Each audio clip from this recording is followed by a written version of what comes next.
Op Sneurtemiddie is op een feestelijke wijze de nieuwe Battenstuin in Jessenijtjerk openen.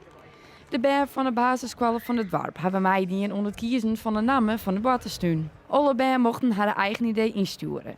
Maar het idee van Anne-Maaike en Mente, die toevallig dezelfde namen instuurt hien, is uiteindelijk kezen door de jury. Maar is nog een beetje meer lopen? Dat maak ik altijd wel verkeerd in. Geen probleem. De water zwemmen. Eerst ging ik op school een naam verzinnen, maar daarna toen kwam ik thuis en toen had ik toch nog een orennaam samen met mijn bedacht.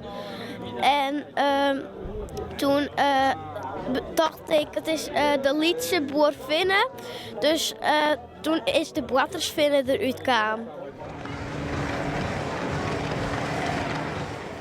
Heel tevreden, echt tevreden. Je ziet om hierheen hoe dat al hier worden is.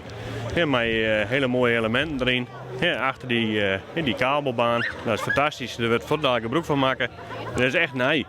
En wat je ziet, dat we gewoon heel oud. Dus we moesten echt even om de bak om dat even weer in de nieuwe 2024 stijl te krijgen.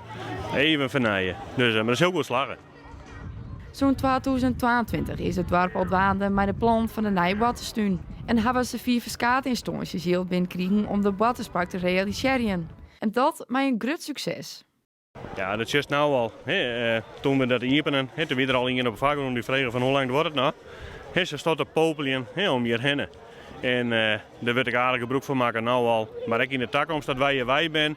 Het is een heel mooi plekje, het is een mooi rustig stritje, weinig verkeer. En de band die mag je gewoon graag vertoeven. Ze vindt je prachtig.